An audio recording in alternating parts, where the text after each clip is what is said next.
रेखा जी और देख लो, अभी तो है सीटें। बस सर, स्टेज आपका। Thank you sir. आज के इस प्रोग्राम के संचालक रेखा जोशी डागर जी और राकेश डागर जी, आपको बहुत बहुत बधाई। आपका मैनेजमेंट और आपका ये फंक्शन बहुत सफल रहा और इसी प्रकार से आगे सफल होते रहेंगे। मंचासीन विद्वान, लाल किताब के एक्सपर्ट जीडी वशिष्ठ जी, जिन्होंने काफी नाम रोशन किया लाल किताब के अंदर, हमारे साथ टीवी चैनल्स पे आते हैं। उनके साथ में मंचासीन सभी बुद्धिजीवी ज्योतिषी और मेरे सामने उपस्थित पंडाल में सभी ज्योतिषी बंधुगण। आज का विषय है राहु। मैं यहां सभी को सुन रहा था, आचार्य विजय जी से लेकर के अक्षय शर्मा जी तक।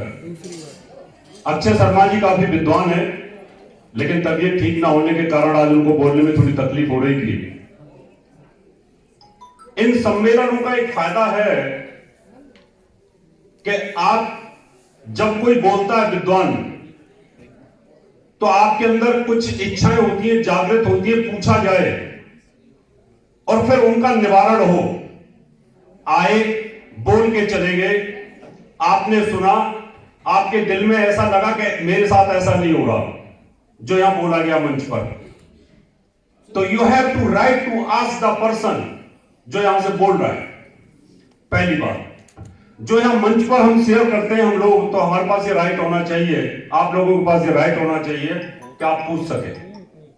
ज्योतिष में अब सुधारों की आवश्यकता है। अभी यहां पर क्या होता है कि राहु के बारे में बोला जा रहा है, लगातार बोला जा रहा है। हेलो, मैं अभी जरा उद्बोधन में हूं, बाद में।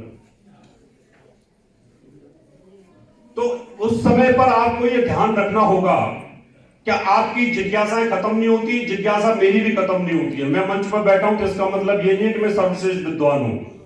मेरी भी इच्छा होती है कि मैं पूछ लूं कुछ, कि अगर राहु लगन में बैठा है, या राहु चौथे भाव में बैठा है, राहु पंचम में बैठा है, सप्तम में बैठा है, कहीं पर भी बैठा हो सकता है, क्या राहु यहां पर 150 आदमी हैं और 150 आदमी का राहु लगन में बैठा हो तो क्या एक जैसा फल देगा? कभी नहीं देगा। हो सकता है उसमें से 10 आदमियों के ऊपर वो प्रेडिक्शन सटीक बैठी है कि जो यहां बोला गया है, बाकी 90 के साथ नहीं हो सकती। इसलिए यह शोध का विषय है, इसलिए हम लोगों को यहां पर शोध करनी होगी, रिसर्च करनी होगी। लाल किताब के एक्सपर्ट हैं वो लाल किताब पर शोध करें, जो वैदिक के एक्सपर्ट है वो वैदिक पर रिसर्च करें।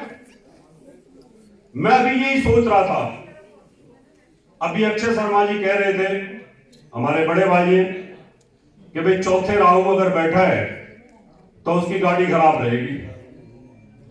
अब जब गाड़ियां नहीं थी उस समय क्या बैलगाड़ी तांगा खराब होते होंगे? भाई उस समय भी तो ज्योतिष रही होगी। ज्योतिष तो आज से तो है नहीं, तो सदियों से ज्योतिष है। हम इसको ये कह सकते हैं धीरे धीरे डेवलपमेंट हुआ, तो अब गाड़ियां आ गई, गाड़ी खराब हो सकती है, लेकिन जरूरी नहीं है सबकी गाड़ी खराब हो। मैं राजीव जी से यही कह रहा था कि राजीव जी, मैं तो सन 88 से मेरे पास 84 से गाड़ी है, बाइक है। मैं तो लगातार इतना दौड़ाता रहा हूं कि 25-30 साल गाड़ियां चलाई हैं मैंने, मेरी तो खराब कभी सड़क पर हुई नहीं। हमने कहा अब शोध की आवश्यकता है, और शोध की आवश्यकता है कि चौथे भाव में अगर राहु आता है, वो मेष राशि में अगर राहु बैठा है, तो क्या वही फल देगा जो मीन में बैठा हुआ है? क्या वो वही फल देगा जो मिथुन में बैठा हुआ है? क्या फल वही देगा वो नीच में अगर वो धनु के अंदर बैठा हुआ है? बिल्कुल नहीं देगा। इसलिए मैं ये कहता हूं जो विद्वान ज्योतिषी मंच पर बैठे हैं वो रिसर्च करें, आप लोग भी रिसर्च करें, क्योंकि ये राइट अब आपका बनता है। आप सभी लोगों के पास में बहुत सारे लोग आते हैं, अब हमें उन किताबों से हटना पड़ेगा। किताबों में सिर्फ एक सूत्र दिया है, लेकिन उस सूत्र को जगह जगह मल्टीप्लाई करना ये आपका काम है। अभी राहु मेष लगन के अंदर यहां पर मान लो मेष लगन के मेरे पास में आदमी बैठे हुए हैं 12 आदमी बैठे मेष लगन के। एक का लगन में राहु बैठा है, दूसरे का दूसरे भाव में राहु बैठा है, लगन एक ही है। तीसरे का तीसरे भाव में राहु बैठा है, एक का चौथे में, पांचवें में, छठे, सातवें, आठवें, 12, 9वें, 10वें, 12 में बैठे हुए हैं। यानी 12 जगह राहु बैठा हुआ है और 12 लोगों का लगन एक ही है। तो राहु की महादशा सबकी चल रही है, तो क्या सबका एक जैसा फल होगा? नहीं होगा। तो आप लोगों को ये रिसर्च करनी होगी। आप करें इसको, रिसर्च को। आप सोचें कि मेरे पास 12 लोग वेटिंग में हैं और 12 लोगों का राहु 12 जगह पे अलग अलग जगह में बैठा हुआ है, तो क्या सबका एक जैसा फल हो सकता है? कदापि नहीं। इसको लिखो, फिर आप अपने नोट्स के अंदर लिखिए, और लिख करके जब आपके पास पूरी एकदम सटीक रिसर्च आ जाए, फिर आप बोलो कि आपका चौथे राहु बैठा हुआ है और ये शत्रु राशि में बैठा हुआ है। यहां से 5वीं दृष्टि अष्टम भाव पर है, 12वीं उसकी 9वीं दृष्टि 12वें भाव पर है। 4, 8, 12 भाव में राहु अगर बैठ जाए और वो शत्रु राशियों को देखता हो, उससे पीड़ित हो, त्रसित अवस्था में हो। त्रसित अवस्था होती है कि जलीय राशियों के अंदर अगर आ जाए हो, तो उस कंडीशन में आदमी को जेल जाने का योग बनेगा। चाहे वो देश का प्रधानमंत्री हो, चाहे कोई गवर्नर हो, चाहे कोई संत हो, चाहे कोई महात्मा, कोई भी हो सकता है। इसलिए आपको ये रिसर्च करनी पड़ेगी। अब मेष लगन के अंदर 12 प्रकार, वृष लगन में 12 प्रकार, मीन लगन तक 12 प्रकार, 12 गुणा 12 144 प्रकार। तो राहु का फल देने का प्रकार कितना हो गया? 144 प्रकार। तो सिंगल है कि जब वो सिंगल प्लेनेट बैठा हुआ है, इसका मतलब 144 लोग आपके पास आ जाएं और सबकी राहु की महादशा चल रही हो, तो वो सबकी सब लोग एक जैसी चीज से पीड़ित नहीं होंगे। कई लोगों को डिप्रेशन होगा, कईयों को एंजाइटी होगी, कई पुलिस केस में होंगे, कई जेल में होंगे, किसी को जमानत की होगी, किसी के पास पैसा आ रहा होगा, किसी का जा रहा होगा, किसी पर कर्जा होगा, किसी पर बीमारी होगी, किसी को हार्ट अटैक हो रहा होगा, किसी का ऑपरेशन हो रहा होगा, किसी की गाड़ी एक्सीडेंट हो रही होगी। आपको अपने दिमाग को इलाज करना पड़ेगा। खाली ऐसे आओ, यहां बोलो और चले जाओ, मैं इससे सहमत नहीं हूं। मुझे तकलीफ होती है। मैं ये चाहता हूं कि अब जितने भी लोग ऐसे सम्मेलनों में आए, वो लोग एक जज्बा लेकर के जाएं और रिसर्च करें आगे चल के। 144 प्रकार एक राहु के होते हैं, यह रिसर्च का विषय है। अगर राहु के साथ एक ग्रह की युति और हो जाए, अगर राहु के साथ शनि बैठा हो, तो 144 प्रकार फिर हो गए। फिर उसके साथ 3 ग्रह की युति हो जाए, तो 144 और 3 और जोड़ दो। इसी प्रकार से राहु के साथ अष्ट ग्रह योग हो सकता है। सन 62 में था। अब जब ये योग बनेगा तो 1152 प्रकार का राहु का फल आएगा। लिखो, 1152 प्रकार लिखो, उसको सॉफ्टवेयर में डालो कि आपका राहु इस लगन में इस ग्रह की युति के साथ है, इसकी दशा चल रही है, इसकी अंतर्दशा चल रही है, ये फल आपको मिलेगा। लेकिन कहानी तो ज्योतिष में खत्म होती नहीं है। अब 1152 प्रकार तो मैंने बता दिए राहु के, लेकिन मैंने भी, राजीव जी अभी वॉशरूम चले गए थे, इनको मैंने 2 उपाधि दे रखी हैं। एक तो ज्ञानी तो है ही, साथ में मैनेजमेंट गुरु भी है। इनकी मैनेजमेंट बहुत अच्छी होती है। सम्मेलन बड़ा भव्य रहा कोरोना काल में भी। तो राजीव जी उस समय यहां नहीं थे जब मैंने बताया था। तात्पर्य यह है कि जब आप किसी ग्रह को, वहां पर जब मैंने सम्मेलन में बताया था तो ग्रह की स्थिति बताई थी कि एक ग्रह अगर ऐसे चल रहा है तो वो फल पूरा क्यों नहीं देता, तो वहां मैंने ग्रहों की दशाएं बताई थी कि अवस्थाएं क्या होती हैं। तो वहां मैंने 12 प्रकार की दशाओं की जानकारी दी थी, जिसमें शयन, उपवेशन, नेत्रपाणी, प्रकाशन, गमनेच्छा, गमन, इस तरह की मैंने जानकारी दी थी। 3 और अवस्थाओं की जानकारी दी थी। अब 1152 प्रकार का राहु होने के बाद अगर वही राहु शयन अवस्था में चला जाए और इनमें से कुछ का राहु अगर वो प्रकाशन अवस्था में आ जाए तो फल एक्सट्रीम चेंज हो जाएंगे, 2 ध्रुवों पे हो जाएंगे, नॉर्थ पोल और साउथ पोल। इसलिए ज्योतिष का कोई एंड नहीं है। ज्योतिष इतना समुद्र है कि इसको घड़े में भरना चाहो तो घड़े में भर लो कुंडलियों के 12 भावों के अंदर, और जब घड़े को फोड़ दो तो समुद्र बन जाता है। इसलिए मेरा विद्वानों से निवेदन है, आज के बाद जितने भी सम्मेलन हो, आप अपनी बात रखो और उस बात को खुल के रखो। उन किताबों के सूत्रों से हमें बाहर आना होगा। जिस समय ऋषियों ने ये किताब लिखी थी उस समय उनका ब्रेन लेवल बहुत हाई था। उन्होंने एक जगह लिख दिया कि ये एक ग्रह यहां बैठा है, तीसरे में राहु, मेष लग्न में तीसरे में राहु अच्छा फल देता है, क्यों? उसका खुद का नक्षत्र भी आ जाता है। छठे में अच्छा फल क्यों देता है? पारस जी ने देखा कि 3, 6, 11 में भाव के अंदर अगर राहु बैठा तो अच्छा फल करेगा, लेकिन तीसरे, छठे, 11वें भाव में राहु की दशा के अंदर मैंने डिप्रेशन में देखा लोगों की पागल जैसी स्थिति हो जाती है, कर्ज में डूबे पड़े। और किताब में तो लिखा है कि छठे भाव में राहु अगर बैठा है तो आदमी ऊंचाइयां छुएगा, लेकिन ऊंचाइयां क्या, वो तो बर्बाद हो गया। लेकिन अब आपको यह देखना पड़ेगा कि छठे भाव के अंदर वो कौन सी राशि में।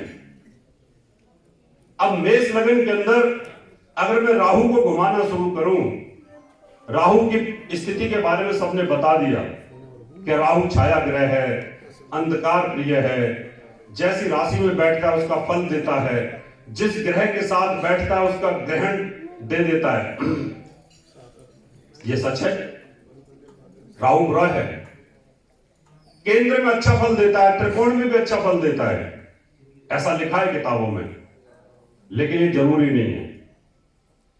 आप इस बात से बिल्कुल मत सोचना कि अगर मान लो मकर का राहु या मेष का राहु लगन में ही बैठा हुआ है, या वृश्चिक का राहु लगन में ही बैठा है, सप्तम भाव में बैठा है, चौथे भाव में बैठा है, दसम में बैठा है, आदमी को बर्बाद करके रख देगा। क्यों? वो अपने दुश्मन की राशि में अगर बैठा हुआ है तो तबाही तो करेगा वो।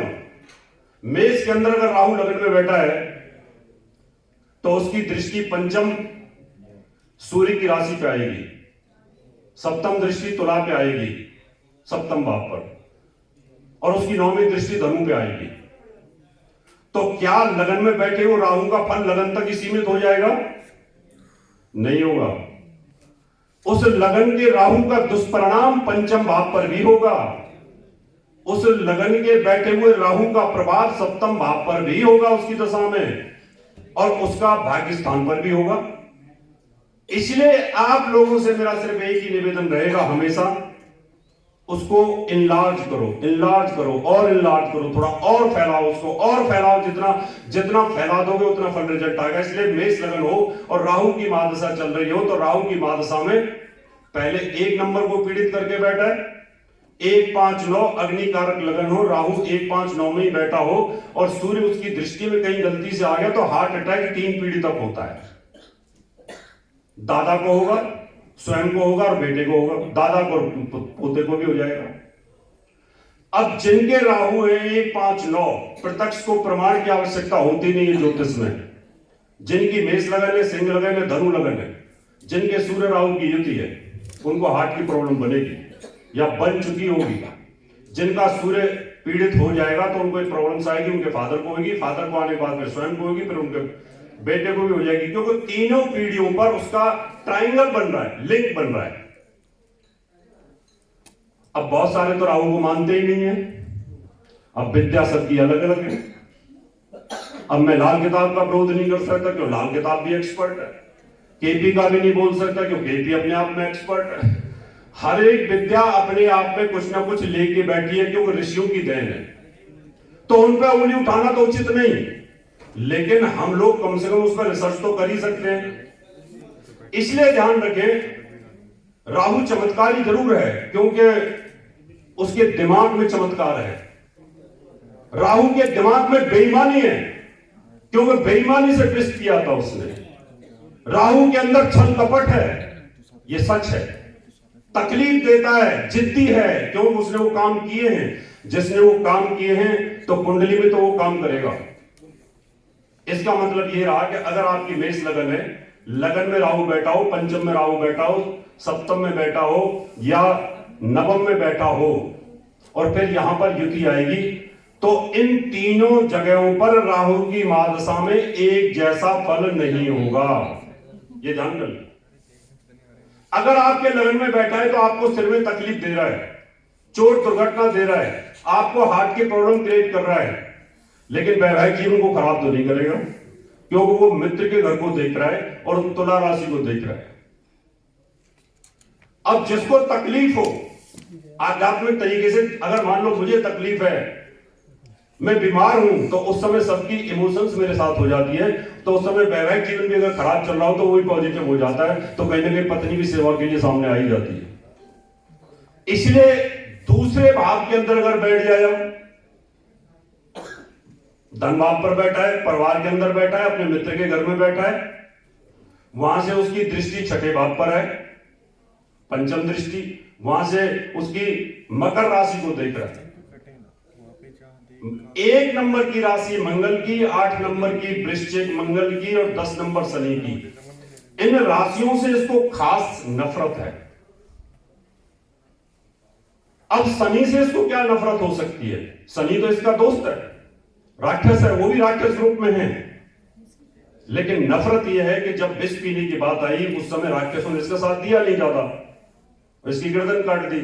इसलिए शनि के 10 नंबर की राशि में जब राहु बैठता है, अगर 10 नंबर की राशि सप्तम भाव में है और राहु वहां पर बैठा है और किसी एक पापी ग्रह का प्रभाव और आ जाए तो वैवाहिक जीवन को खराब कर देगा, पत्नी की सेहत को खराब कर देगा। इसी प्रकार से वृश्चिक का राहु अगर सप्तम भाव में बैठा हो, अगर अष्टम भाव में बैठा हो, 12वें भाव में बैठा हो, चौथे भाव में बैठा हो, तो फिर आदमी को पुलिस केस मुकदमे का सामना करना ही पड़ेगा, चाहे वो जितना मर्जी महान व्यक्ति क्यों ना हो। तीसरे भाव में राहु पारसजी निकाय 3, 6 और 11वें भाव में राहु बहुत अच्छा फल देता है, केतु भी अच्छा फल देता है, मंगल भी अच्छा फल देता है और शनि भी अच्छा फल देता है।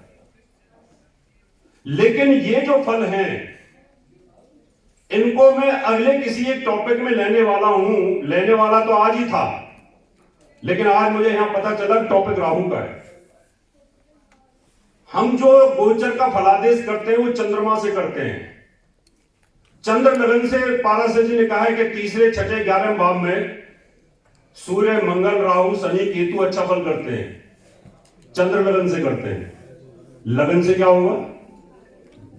लगन से भी तो गोचर में जाएंगे कहीं ना कहीं तीसरे के अंदर। इसलिए मेष लगन में तीसरे में राहु अच्छा फल कर देगा, लेकिन पारस जी ने सिर्फ मेष लगन का जिक्र कर दिया, बाकी लगनों का जिक्र नहीं किया वहां पर। अगर वही बाकी लगनों का भी जिक्र 12 जगह और सूत्र बना दिए होते तो आज हम भी यहां छाती ठोक करके बोल रहे होते कि नहीं, वृष लगन में वहां पर 4 नंबर की राशि आएगी, उसमें भी अच्छा फल करेगा। लेकिन 4 नंबर की राशि तीसरे भाव में और राहु वहां पर बैठा हो तो आदमी को डरपोक बना देता है। जब तक किसी और पावरफुल ग्रह की दृष्टि ना हो या उस पर युति ना हो या राहु की दृष्टि में कोई पावरफुल ग्रह ना आ रहा हो, नहीं तो वहां पर भी आदमी को एंजाइटी पैदा कर देगा, उसके अंदर दिल में कहीं ना कहीं वीकनेस आनी शुरू हो जाएगी।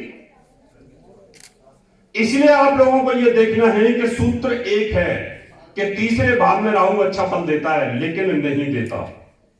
तीसरे भाव में भी मैंने देखा है लोगों को, उनकी इतनी हालत खराब रहती है कि वो डरे रहते हैं। जब पराक्रम का भाव है, ताकत का भाव है, लेकिन वो बेचारे इतने डरपोक हो जाते हैं कि घर से बाहर नहीं निकलते।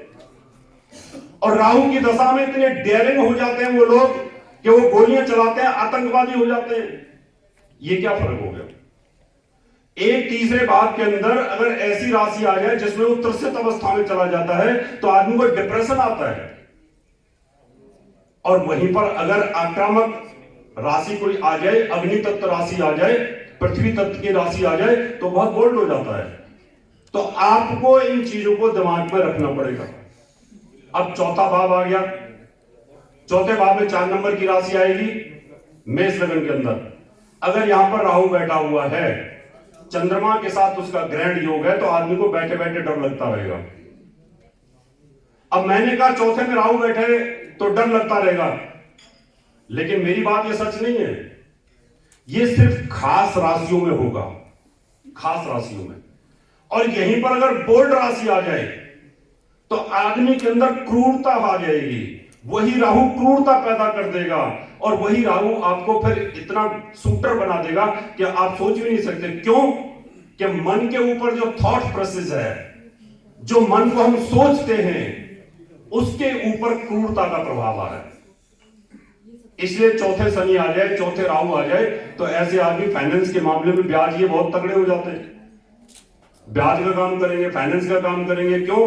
क्योंकि उनको इस बात से कोई लेना नहीं तुम्हारे कनस्तर में आटा है या नहीं है, मेरा ब्याज दो। उनके अंदर एक अंदर से क्रूरता आनी शुरू हो जाती है। राहु सेल्फिश है। पंचम भाव के अंदर अगर राहु बैठा हो, मैं ज्यादा समय नहीं लूंगा, मैं 7 तक ही लूंगा इसको, क्योंकि अभी जीडीओ से साहब भी बोलेंगे और फिर खाने का टाइम भी हो जाएगा। अगर आप कहोगे तो मैं आगे पूरा करूंगा इसको। 5 नंबर की राशि सूर्य की है, राहु के साथ उसकी दुश्मनी है, आक्रामक राशि है, अग्नि तत्व की राशि है। और यहां पर अगर राहु बैठा हो तो ये तो निश्चित तौर पर अगर संतान को कष्ट देगा,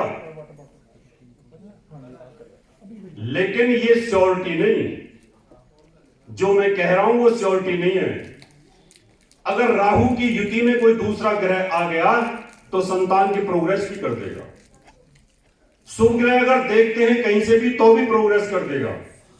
लेकिन राहु के साथ अगर एक पापी ग्रह आ गया, या क्षुजित अवस्था में आ गया, या क्षोभित अवस्था में आ गया, या खल अवस्था में आ गया, भीत अवस्था में आ गया, तो फिर राहु तबाही कर देगा, फिर संतान सुख से वंचित भी कर देगा और आपकी हेल्थ खराब रहेगी, आपको संतान का सुख नहीं मिल पाएगा।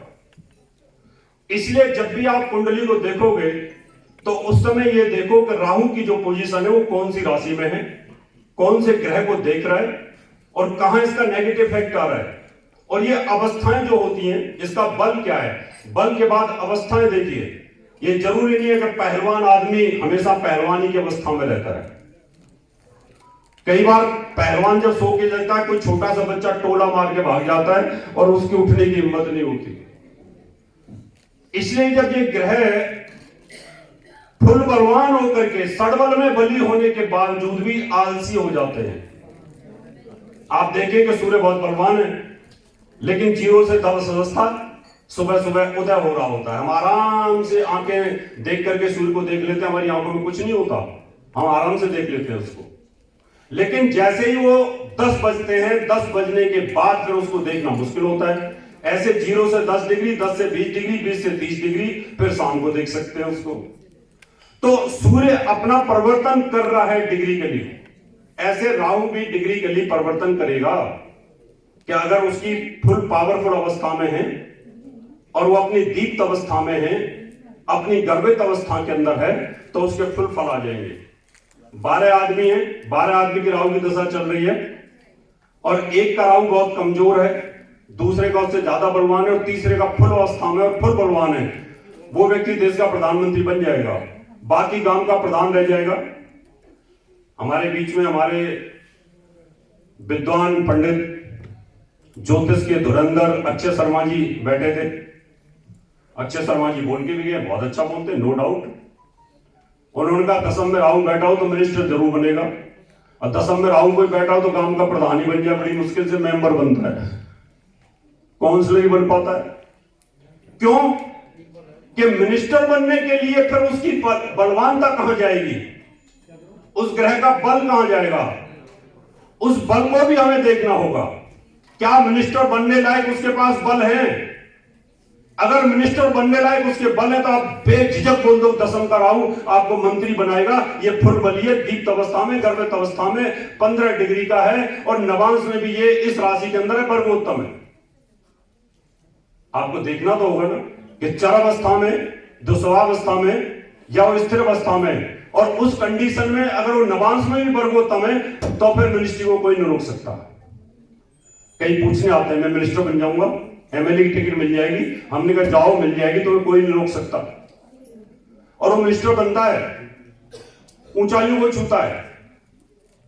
शाहनवाज हुसैन हमारे पास आते थे, रावत जी कुछ होगा मेरे जीवन में, मगर तुम बहुत ऊपर उठोगे। सूर्य की अवस्था आई, सूर्य की महादशा आई, बड़ा पावरफुल स्थिति में 6-6, 7-7 मिनिस्ट्री चेंज करके आदमी ऊपर उठ गया। दोबारा चुनाव लड़ा रावत जी, अब कुंडली बना के एक बार देखो मेरी क्या स्थिति आने वाली है। मैं क्या डबल शून्य, क्या डबल शून्य, 1-0 नहीं, डबल शून्य, मैं चुनाव नहीं जीतोगे। कहता क्या बात कर रहे हो, मोदी जी का रुतबा है, मैं चुनाव नहीं जीतूंगा। मैं कहा इसी रुतबे में चुनाव हारोगे और उसी रुतबे में चुनाव हार गए। मैंने कहा मुबारक हो, मैं कहा चुनाव हार गए। इसका मतलब ये रहा, मेरा सिर्फ आपसे निवेदन है, आप लोगों के वो आप धरोहर हो। यहां जितने भी लोग बैठे हैं ये सब धरोहर है, सब बुद्धिजीवी हैं, सब ज्ञान के भंडार हैं। रावत जी मेरा एक प्रश्न है, अभी मैं बोल लूं फिर उसके बाद प्रश्न ले लो, ठीक है। उस कंडीशन में आप लोगों को यह देखना होगा कि आप बिल्कुल एकदम डंके की चोट पे बोल दो तुम्हें टिकट मिलेगी। अब आपने कुंडली देखी, टिकट मिलेगी, उसके सामने वाला व्यक्ति उससे पावरफुल है, उसकी जो कुंडली है उसके अंदर आपने देखा आपके ग्रह से पावरफुल स्थिति ग्रह की चल रही है, तो आप नहीं कह सकते कि आपको टिकट मिलेगी। आप ये पूछ लो कौन दमदार हो रहे 3-4 लोग, ये बता दो, उनका कुछ आइडिया तो बता दो, नहीं तो प्रश्न ज्योतिष लगा के देख लो। मैं चुनाव लड़ रहा था, मैं एक पंडित जी के पास गया, प्रश्न ज्योतिष के एक्सपर्ट थे। मैंने कहा जी मैं चुनाव जीतूंगा, उनकी बात आज भी मुझे दिमाग में रहती है। बोले बेटा तेरे सामने कौन कौन चुनाव लड़ रहे हैं? मैं कहा फलाना नाम, फलाना नाम, फलाना नाम। बोलते हैं यार ये व्यक्ति जीतेगा, तुम तो नहीं जीत रहे। अब नाम की उन्होंने कैलकुलेशन की, प्रश्न ज्योतिष लगाई, उसके बाद उनको बता दिया कि ये व्यक्ति जीतेगा और वही व्यक्ति जीत गया। इसका मतलब हम सब विद्वान हैं, विद्वानता को निखारना है आप लोगों को। हम लोग यहां पे आते हैं बताने के लिए, अपने अनुभव को शेयर करने के लिए, कि जिससे कि आप लोगों के अंदर और ज्यादा आपके अनुभव आ जाए। आप भी जो यहां शेयर करते हो, हम उसको समझने के लिए आते हैं कि कहां हमसे गलती हुई है, कहां हमने गलत बोला है। इसलिए राहु मायावी है, ये सच है। राहु छल कपट से भरपूर है, ये भी सच है। और राजनीति का कारक विजय जी ने बोला था कि राजनीति में ऊंचाइयां देता है, वो इसलिए बोला था कि राजनीति में छल कपट ही है सारा, क्योंकि शुद्धता तो है ही नहीं राजनीति में। जितना साम दाम दंड भेद की नीति कर लोगे उतना ही आप अमृत पी करके आगे निकलते चले जाओगे।